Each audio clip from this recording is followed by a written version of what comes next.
Hello everyone, welcome back to 48 Now. I'm your digital host, Tatiana White, and I am joined today by an incredible local author and creative director, Dorian Stewart. How are you doing today? I am well. Thank you for having me Yes, today. thank you for coming. And so Dorian, she is a local author whose work offers children the tools they need to grow emotionally strong and spiritually rooted. Through her Promise Pals book series, she's helping children and the adults who care for them navigate difficult emotions, grief, and healing with compassion and hope. So can you tell us just a little bit about yourself? What inspired you to become an author, specifically writing about mental health, affirmations for children? Absolutely. So, my husband and I, well, let me start. My name, as you said, my name is Dorian Stewart. And actually, I am my degree is in health education and a master's in public health. Awesome. When my husband and I went through the process of adoption, we were going through all of the training, and we saw that there was this sometimes can be this sense of rejection or not feeling chosen. And so while going through the class, I said to my husband, whenever we get through this process and we get our child, I didn't know boy or girl, that I'm going to write a book to let them know that they are chosen and cherished. And I thought I was only going to write one book, and somehow I ended up with 14 books. Awesome. No, that's amazing though. The whole series. Yes. And so as you look at it, whether you're looking at adoption, you're looking at grief, or even as kids are going through sadness, they all need to be affirmed. They all need to know that they are chosen and cherished, or that in the midst of their sadness, that they can be protected by us, by educators, or that they'll be comforted and that they don't have to feel alone in the process. Right, and I think that's so amazing that you created something like this and on a level that they can understand with pictures and everything, so yes. And so what is your Promise Pal series all about, and who are the stories meant for? How did you kind of come up with that idea and the name of it and everything? So Promise Pals is really coming from a place of a faith-based place where allows for kids to know that the promise is that they can be whoever they want to be. Yes. It's for all children who, I say from the age of pre-K 3, grade pre-K 3, all the way up to about 3rd or 4th grade, where they can either read with their parents, read independently, and be able to, in every one of the stories, it says, say it out loud. I am with God, I am protected, and I am at peace. Or with God, I am chosen, cherished, and loved. And so it's so important that kids actually say it. It's one thing to hear a story, but if they are actually saying it and start to believe that they are chosen, or they are smart, or they are at peace, that starts to kind of live and grow inside of them. So it's just so important for us as parents and educators to pour into our children, and also for them, the hope is that they begin to believe it themselves by saying it too. Yes, I love it, and especially instilling that at such a young age too, and them like knowing that, and then it'll go with them for the rest of their lives. So yes, I love it. These are like foundational step books. Exactly. Yes, I love that. Yes. And so can you talk a little bit more why you feel these affirmations are so powerful for young children, especially if they're going through emotional times that they maybe don't know how to navigate through? Yeah, so children don't know how to express, I'm going to use the word depression. They don't know that. They don't know, oh, I'm grieving. They just know that they're either missing someone, or they're missing or having this feeling of heaviness. And so some of my books, many of my books, are really to also begin a conversation and say, how are you feeling? Do you feel like this character? How can we begin the navigating of maybe starting a conversation? It is so important that our children take the time to talk to adults who they trust, teachers that they trust, and that they know that we're going to give them the appropriate and right answers for them, because they don't understand their feelings. They just know that they're feeling something.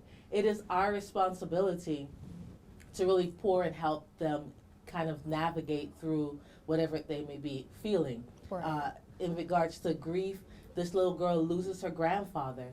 She goes through the 5 stages of grief. Every child goes through the 5 stages of grief.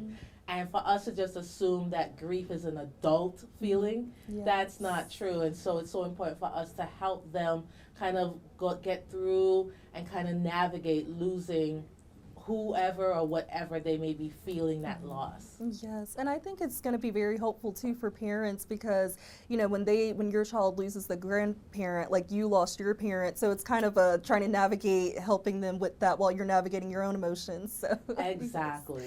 yes, and so can you talk a little bit about these books and also about the first one you wrote and how it kind of led into a series? Absolutely. So I'll start with the first one. So it's about a little girl named Mackenzie, which just happens to be my daughter's middle name. And it's not her adoption story, which I tried not to do, but it is an adoption story. So it's about a little girl who is feeling unwanted. She's feeling like, oh, there are other kids that are being chosen to go home, to have their forever family. And so she kind of feels kind of alone. And in the process, she reads a scripture that lets her know that God loves us and chooses us and cherishes us. And she begins to believe that for herself. And then one day, she actually finds parents that actually want to adopt her, and she begins to feel that. So it's one thing to read it, it's another thing to begin to feel that feeling. Right. And so at the very end of that story, she then says, with God, I am chosen, I am cherished, and I am loved. Yeah. Then I began writing other stories about being brave and courageous, or fearless and resilient. And then with these two stories, which is this one here, I am comforted and not alone, this little girl loses her grandfather. And she goes through denial, shock. She even bargains with God and says, God, if I clean my room every day, will you bring my grandfather back? Yeah. And obviously we know that doesn't happen, but again, in her mind, she is going through that.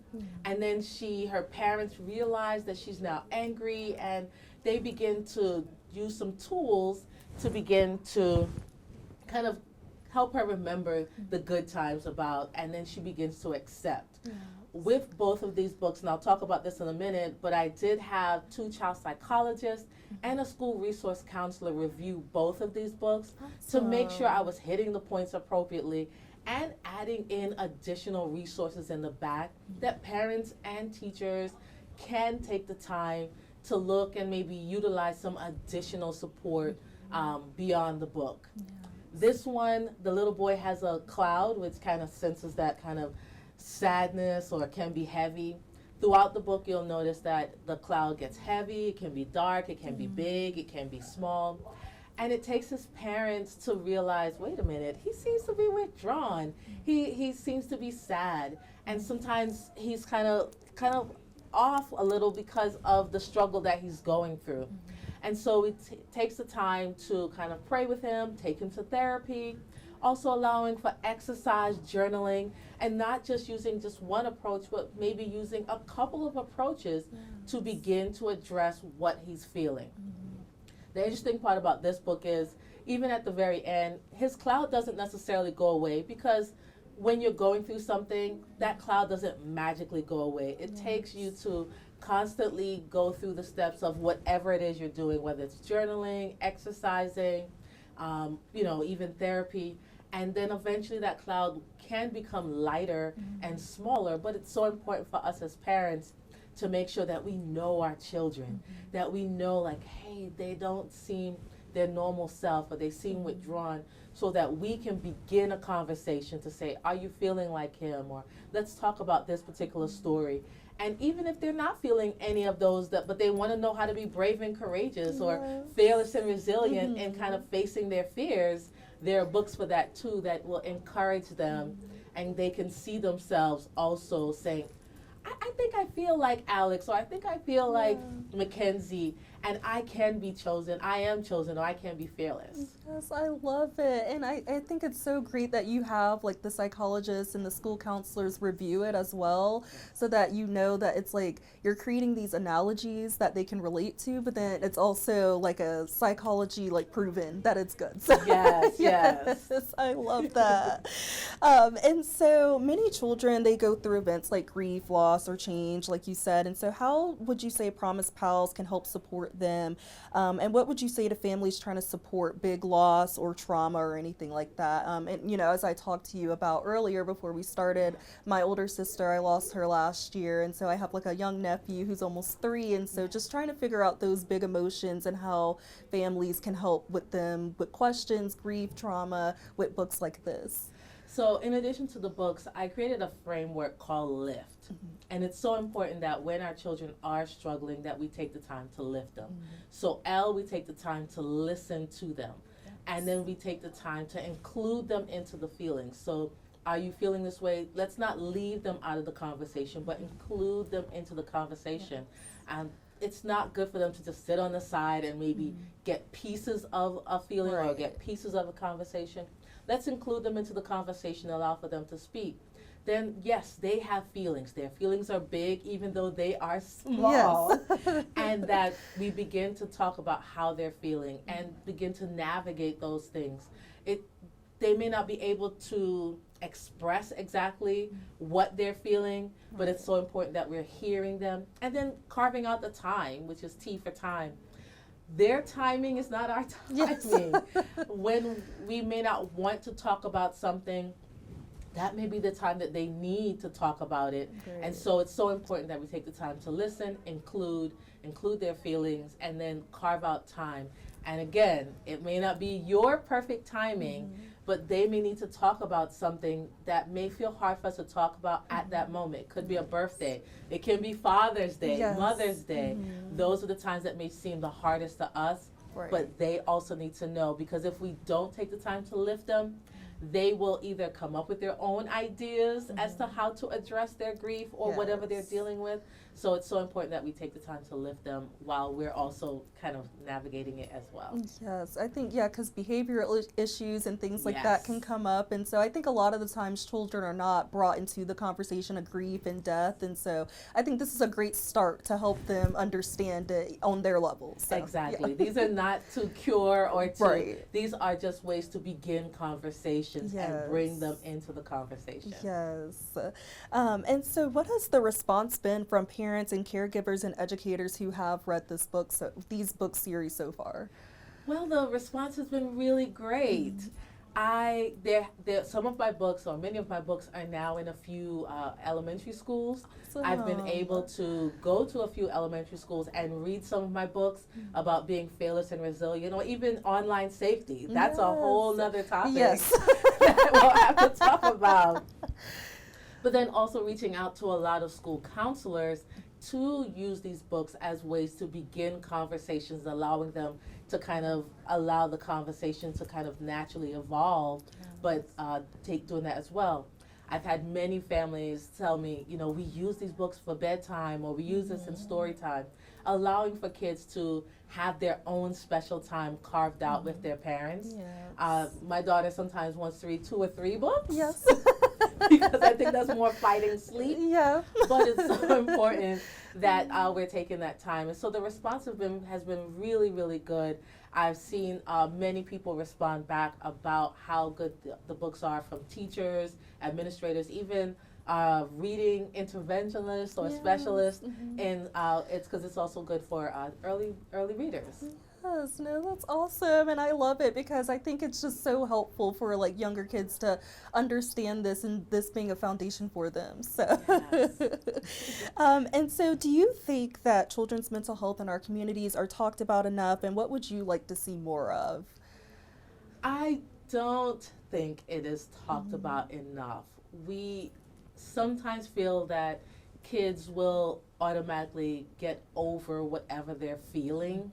Or when we were growing up, those feelings weren't always discussed or brought to their level at conversation.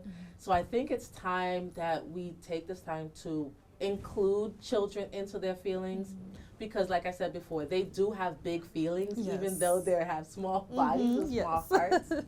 It is so important that we take the time, whether it's in centers, it's in our schools, encouraging counselors and teachers to, if they also are noticing a difference in a child's typical behavior, that they are taking the time to notice that, maybe referring them to counselors. And it doesn't mean that they're going to a therapist, but maybe they just need time to talk, maybe bringing the parents in and having those conversations, sharing. If it doesn't have to be my book, it can be other books that talk about children's mental health. Because if we don't do that now, kids grow up not knowing how to navigate their feelings. And so now they still have big feelings. Those feelings become bigger. Yes. And they still haven't learned the tools on how to navigate it. So it's so important that we do that. I think it's so important as someone who has a master's in public health, and we talk about mental health all the time, it is so important that we carve out time just for kids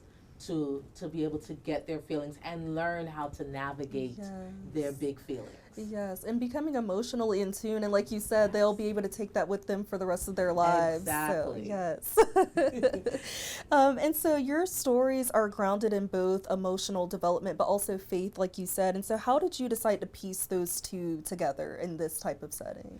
Well, as a Christian, as a Seventh-day Adventist Christian, I wanted that very first set of stories to actually bring in God, because, in all honesty, from my belief, God is a big part of who my family, is, and for many others. There are situations where people may not believe in God, and that is fine.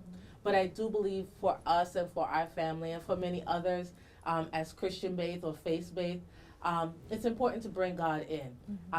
At some point in the near future, I will be creating, I'll say, a more public school version of my books, where it encourages, it's very inspirational, and allows for kids to still get the positive affirmations, but not necessarily using the word God or using a Bible scripture, but maybe a more positive, inspirational quote that those families that may not necessarily want to incorporate God can still benefit from it and still be inspired and empowered by, to kind of have those conversations. Yes, and I love the inclusivity to that. So, yes. And so how can caregivers or teachers use your books in daily life, like not just, I guess, in difficult moments, but how can they use it just in general for children? So the way that teachers, parents can use it in day-to-day life is, if they cannot read, like my daughter's not there yet, we read it as a bedtime story. During the day, we do have reading time where she can look at the pictures and I'm reading the story and bringing her into the story. Bedtime is a perfect time to bring kids in. I've created 2 devotional coloring books that allows for kids to color while still receiving the positive affirmations of, with God, I am smart. With God, I am a success story. I am unique and beautiful. So there are so many ways, whether it be a coloring book, taking the time to read, libraries, school libraries. There's so many times. There are times when my daughter, because she knows many of the stories, she's reading what she remembers and going through the pictures. So the pictures allows for her to kind of bring the story along, and I get to just sit, listen to her kind of read through the pictures and tell me about the story. Yes, and I love that, because that can be so helpful for kids that read it. Like if they don't remember it, if they're just going through their day and they're like, this character went through this and that, just as a way to get through their day. So Absolutely. Yes. And so what advice would you give to parents or guardians who may not know where to start when it comes to these conversations, or like how to start with, or how they feel, I guess, about getting these books and stuff? What would you say to encourage them to take that step? I think the best way to start is to find an age-appropriate book or coloring page or coloring book that allows for parents to begin the conversation. If we're waiting sometimes for our children to bring the topic that they're struggling with or want to know about, it might be a little too late. It sometimes requires for us as adults to say, hey, are you feeling like this? It could be a book, a coloring book. There are so many resources out there. It doesn't have to be my book. I would love for it to be my book, but it doesn't. It just needs to be a way, and knowing your child, whether it's pictures, whether it's coloring, whether it's drawing. It doesn't always have to be from a reading book, but you want to have certain resources so that you are ready and prepared for that. There are other resources out within our local Huntsville and where, most where anyone lives, that they themselves can then tap into additional resources, whether it be a community service that can help guide the child and the parent to have those tough conversations. So there are so many different ways: books, pictures, drawings, and also community service places that allows for children to have those tough conversations. Yes, and that's such a great start. So yes, thank you for sharing those resources. And are there more Promise Pal books in the works, or any upcoming events where people can connect with you or your work? Absolutely. So there are 14 books. There are 12 in the series and 2 devotional coloring books. There are, I will be coming out in starting of the new school year. It will be called I Am Made. And so that will be my, what I call public school or inspirational storyline, where it will have very similar stories like this that will talk about, I am made to be smart. I am made to do the tough things. And so that book will be coming out very, very soon.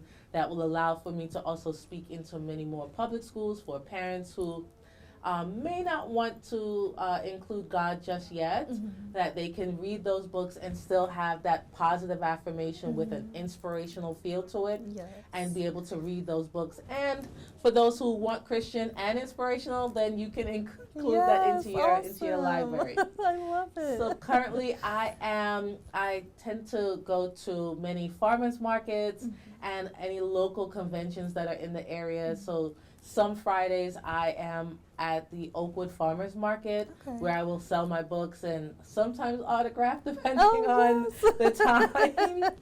And so really just encouraging kids. My books are also in local Huntsville stores beyond Amazon. They are at the Harrison Brothers bookstore, which is located downtown, and Brown Books and More, which is also in Decatur, Alabama. And another large Christian bookstore, which is adventsource.org. So there are other places, many places that you can get my books. If you're looking for an autograph, you can then go to my website and see where I am located, and then we could actually do that as well. Yes, I love it. And so is there anything else you would like to share, anything we haven't touched on? I think it is very important that our parents really take the time, and I know this says before, but to take the time to kind of see our children's heart. And I know we're not heart surgeons, but really, in all honesty, at some point you will know that your child is either feeling withdrawn or sad or happy, and so you'll know.